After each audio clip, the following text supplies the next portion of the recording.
I was watching a clip of Morning Joe this morning, and I would say at this point, yeah, I would say he's a friend at this point. From Yahoo Politics, Yahoo Politics editor John Ward was discussing Donald Trump and the evangelical vote.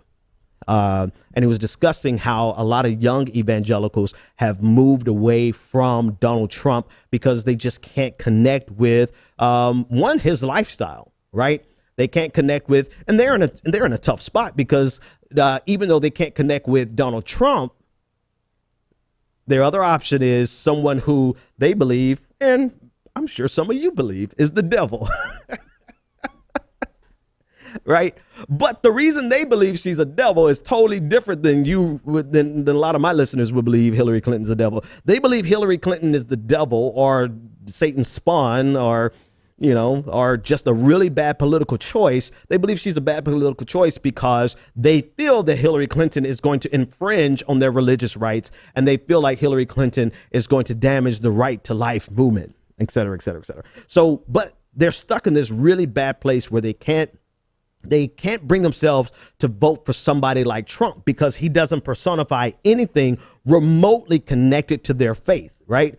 And at the same time, they can't find their way over to Hillary Clinton. So they're probably going to end up not voting this time around.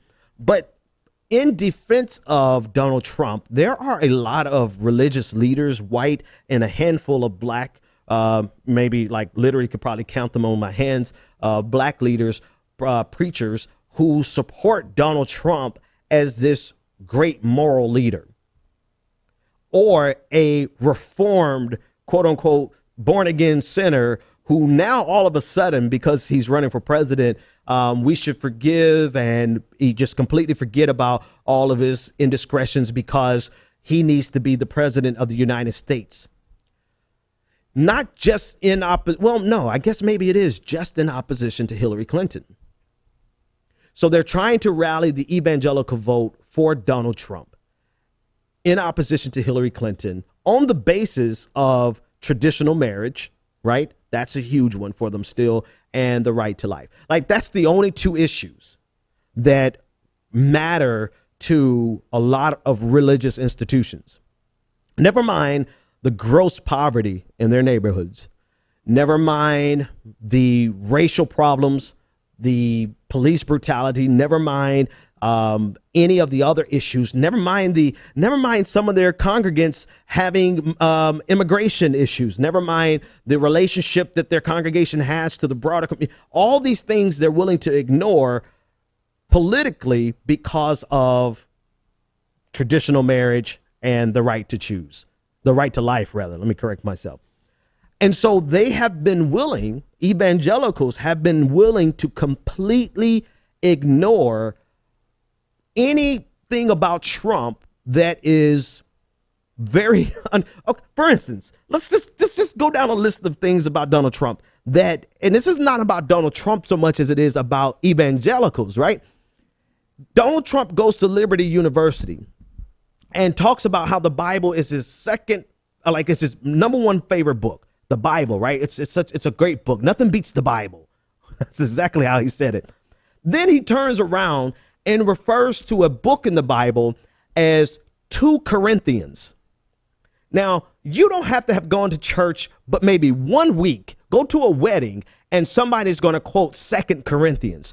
But instead of saying 2 Corinthians, he demonstrated for the world how much he does not know about the Bible whatsoever when he referred to it as 2 Corinthians, right? Never mind his transgressions, his indiscretions, all those things. I don't personally care about any of those things, but what I care about always is the hypocrisy, right? I don't really care about Donald Trump's infidelity. That's his business. That's his wife's business. That's their life to deal with. But what I care about are people who are willing to hold up these religious standards as being something that's preeminently important on one hand, but when it becomes politically inexpedient, they're willing to drop it and say, oh, Donald Trump is a good God-fearing man. No, the hell he's not. He is a convenient Christian. He is an opportunistic Christian, just like he's an opportunistic racist. And God, I shouldn't even say racism because now I'm going to take me onto the other vein. You have religious leaders who are willing to walk lockstep I don't care about Byrd. I don't care about Senator Byrd, who was in the Klan and he recanted and repented at his old age. I don't care about him. I'm talking about religious leaders who are walking in lockstep today with neo-Nazis. This is not hyperbole. They are at his rallies. The American Nazi Party, Klansmen, they're standing in solidarity with these people who are often Christians or identify themselves as Christians. They are willing to stand side by side with these Christian terrorist groups in opposition of so many issues that are important to you and I. Black Lives Matter, police reform, economic justice, the marriage equality, the right to choose. So they would rather be identified and stand side by side with the very worst dredges of society in terms of morality, in terms of justice, in terms of just loving your neighbor as yourself, also that they can find a way to support Donald Trump. I personally, I get it. I understand why they do it. But to me, it is the greatest example of hypocrisy in this election, probably second to, I don't know. To me, it stands out the most. Because if you're going to worry about religion and try to impose your religion on other people every day of the week, how hypocritical is it of you to completely ignore all of the quote unquote evils that you have to ignore to align yourself with Donald Trump? So younger evangelicals, data's coming out showing younger evangelicals are actually not able to make that logical leap or illogical leap, right? They're not able to resolve that dissonance in their mind. They see that there is a problem with identifying themselves with a person like Donald Trump and the people that Donald Trump bring.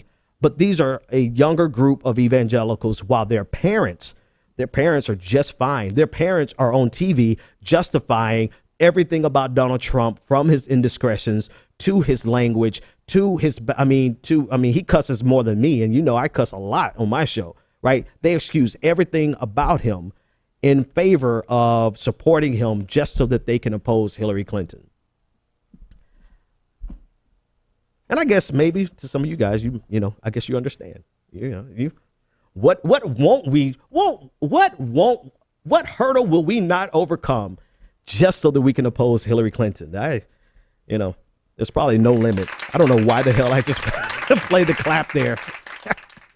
So anyway, I just don't believe, for the life of me, I can't see how people, religion and politics, that intersection, yes. Anyway, the next section I'll talk about, you'll understand it why. There is a difference. What type of Christian are you? What type of religious person are you, right? Because you have the religious types who are more interested in imposing their beliefs on you than they are even living up to their own standard, right? They are more